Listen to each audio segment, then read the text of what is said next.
Fala galera, análise pré-jogo de Fortaleza e Flamengo pela 32ª rodada do Brasileirão. E antes de começar, fica aí meu pedido para você se inscrever no canal, a gente já está quase atingindo a meta de 100 inscritos, então peço aí tua ajuda para a gente atingir essa marca e também deixar um like e compartilhar esse vídeo para o YouTube divulgar mais esta análise.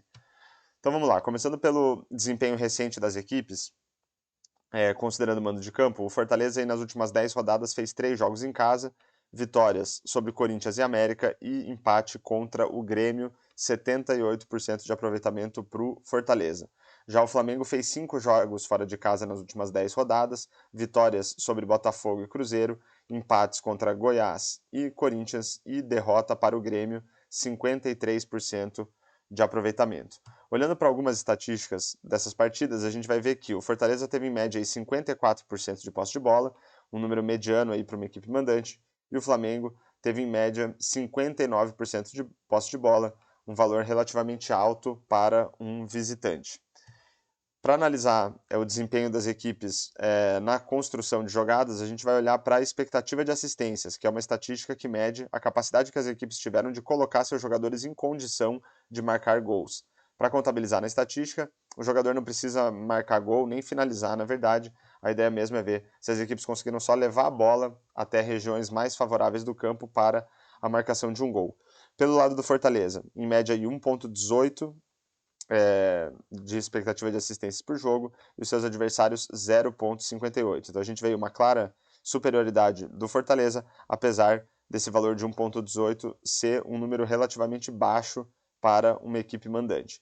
Pelo lado do Flamengo, em média, os adversários tiveram 0,47 de expectativa de assistências e o Flamengo 0,7, também aí sendo em média superior aos seus adversários, apesar do número aí relativamente baixo para um visitante. Agora vamos olhar aqui para alguns aspectos de finalizações. Então, em média, o Fortaleza deu 19,7 finalizações por jogo e os seus adversários 12. Mas só olhar para a quantidade de finalizações não diz muito para a gente sobre a qualidade das oportunidades criadas, nem das finalizações propriamente ditas.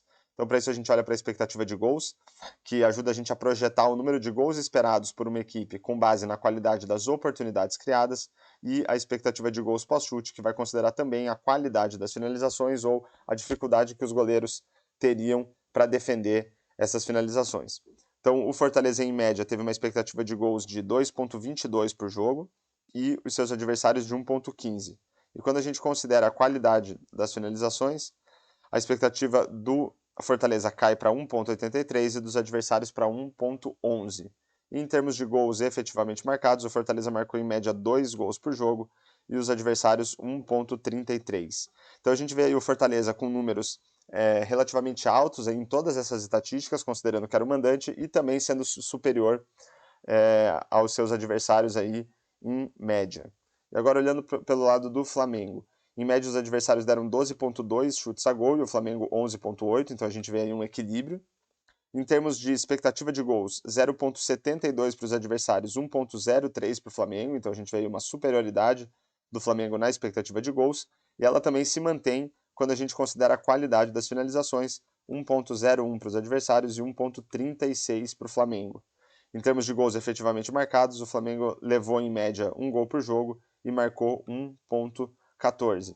Então a gente vê aqui pelo lado do Flamengo que, no geral, aí ele foi superior aos seus adversários nesses quesitos, apenas em finalizações ali que houve um equilíbrio entre o Flamengo e os seus adversários.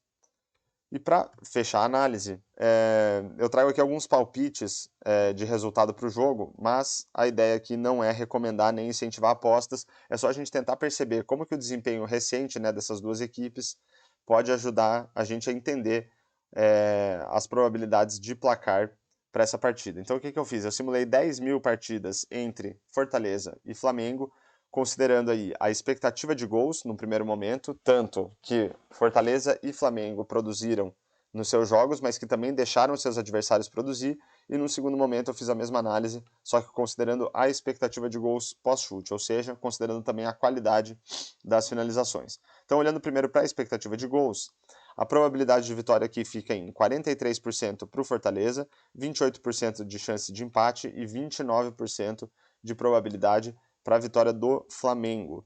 Os resultados mais frequentes aí, 1-1 com 13%, 1-0 para o Fortaleza com 11% e 2-1 para o Fortaleza com 9% das ocorrências aí nessas 10 mil simulações. Quando a gente olha para a expectativa de gols pós-chute, o cenário fica mais ou menos parecido. A probabilidade de vitória do Fortaleza se mantém aqui na casa dos 40%, né? 41%, 27% de chance de empate e o Flamengo um pouquinho melhor aqui com 33% de chance de vitória. Resultados mais frequentes aqui, novamente 1-1 com 13%, depois novamente aqui vitória de 2-1 para o Fortaleza e 1-0 para o Fortaleza também. Como a gente viu, o cenário aí praticamente se mantém, seja fazendo análise através da expectativa de gols, quanto da expectativa de gols pós-chute. Então, fechamos aí mais uma análise pré-jogo de Fortaleza e Flamengo. Espero que vocês tenham gostado e fica aí meu pedido novamente para você se inscrever no canal, deixar um comentário e um like e compartilhar esse vídeo para o YouTube divulgar mais esta análise. E falou!